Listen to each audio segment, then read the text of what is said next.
Hello everyone and welcome to the channel Tabletop Tales. I am your host Bob, and today I will be talking about two role-playing games, the Marvel Heroic Role-Playing and the Cortex Prime. I find the Marvel Heroic Role-Playing game to be very fun. Unfortunately, it had a very short shelf life. It was developed by Margaret Rice, and one of the content creators for the game, his name was Cam Banks. Since the game is so hard to find right now and the popularity of the MCU, you're going to find this book listed on websites for $54 like you see here, but you can still find it in smaller stores around the country that for the original price of $20. Now, games that are no longer published never truly died, they just make it onto the internet, onto fan-maintained websites like Marvel Plot Points, where they still create content for Marvel Heroic Roleplay, and they are also having discussions on how to convert the game into the new Cortex Prime rules. Actually, Marvel Heroic Roleplay has always used the Cortex system for rules, but now Cortex has evolved into Cortex Prime, which is a multi-modular RPG system, and there are some things that are a little bit different, but basically you can still play Marvel Heroic Roleplay the same way. Looking at the character sheet of Spider-Man from the Marvel Heroic Role-Playing book, and a character called Midnight Blue from the Cortex Prime handbook, you can see that everything is still pretty much the same. Both character sheets still have power sets, both character sheets still have distinctions. One of the things that's different is affiliations up at the top. So in Marvel Heroic Roleplay, characters fought better as a team or solo or with a buddy. In Cortex Prime, characters just have more description now, where Midnight Blue, he fights differently during the day, in the shadows, and at night. And if you want to find out more about Cortex Prime and the various things that it can do, you can head on over to their website and take a look. You can also find examples of Cortex Prime play over at Phantom Tabletop on Twitch. They are the people who were the makers of D&D Beyond, who also decided to join Cortex Prime. So we all know the year 2020 and what it was.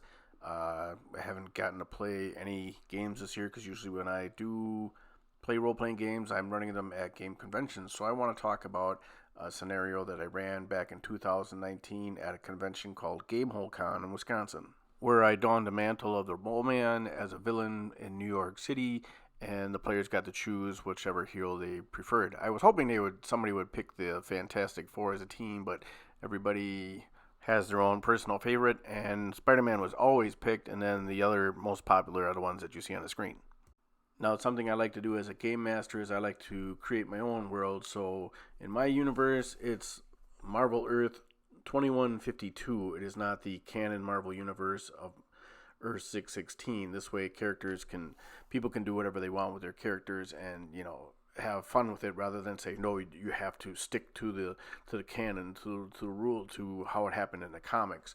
So I had this player who wanted to play Tigra, but she didn't like the way Tigra looked. She loves cats, so that's why she chose Tigra. She said, "Can my character look like this?" And I said, "Absolutely." I find that very entertaining, and if you do too, great. So she was always doodling on her sheets of paper while we were playing, and at the end I asked if I could keep the sheet of paper because it was just a very fun game and entertaining group of people to have around, and it just reminds me of the good time that we had. Our story takes place in New York City. New York is consistently voted the greatest city in America. It is exhilarating as it is exhausting. Fast-paced and humbling. Challenging and evolving. The people who live there are among the nation's brightest, toughest, and kind-hearted.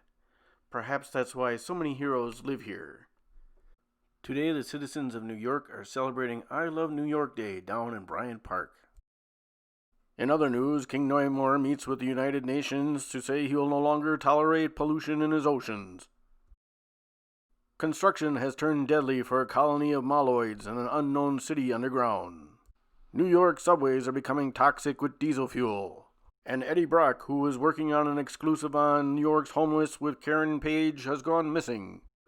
This is where, as the game's narrator, I asked the players what they would like to do to celebrate I Love New York Day. Maybe Peter Parker is over by his favorite hot dog vendor getting a chili dog. Wolverine could maybe be over at his favorite cigar shop. Hawkeye could be sitting up on a building just taking in the view. One of the players was actually playing the Beast, and he could be down at his favorite library, which is nearby, and reading one of his favorite books. And for contributing to the story, they would all receive a plot point which they could use to further the game later on.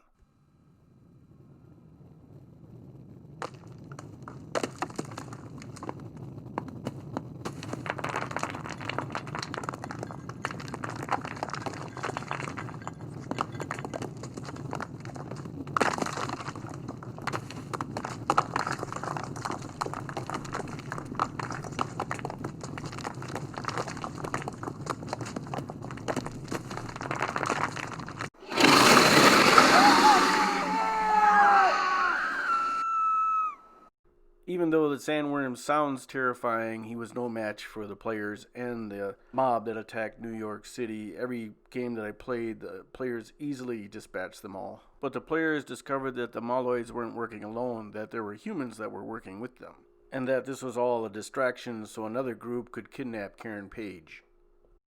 So the giant worm left a giant hole in the ground which the players could follow deep into the tunnels and the subways of New York City, in which they discovered the group which kidnapped Karen Page that was taking her deep into the earth. Some of the Moloids have a saliva that they spit on their victims to act like a glue in order to keep them in place. They did not realize that they stuck Karen Page in place in the middle of a subway tracks.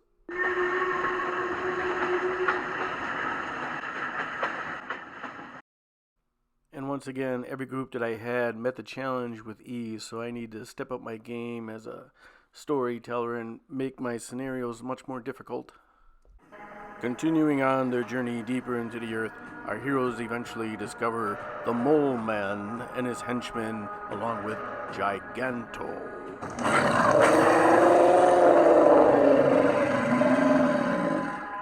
One of the things about being a storyteller in a game is that you never know what the players are going to do.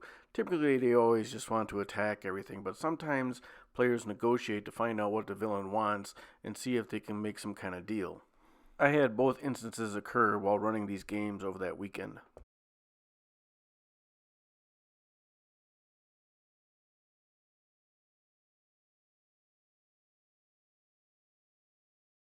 I found this story on another Marvel Heroic fan-made website where this gentleman created a scenario above ground in New York City using the Mole Man. And you can check out his material over at exploringinfinity.com. For years I've had a Marvel Unlimited subscription. You can read thousands of comics for peanuts. I mean, based on my income, that's what I do. And if you'd be interested in something like that, you can head over to marvel.com and check out their sale. I read a number of comics on the Mole Man over there to get inspiration, but the biggest one was this one on the left, Fantastic Four number 296. And after the convention was over, I went back to Marvel Unlimited and I was looking up King Namor, Imperious Rex, and to see if I could come up with a storyline with him. And turns out the Invader series is excellent. Now, some possible cliffhangers that could have happened depending upon what the players did in the game. What are they going to do with 80,000 homeless people and all the Moloids if they decided to capture the Mole Man and take him back to the surface? Also, where is Venom during all this underneath the city? What is he doing with 80,000 homeless people down there? And all the Moloids and other creatures?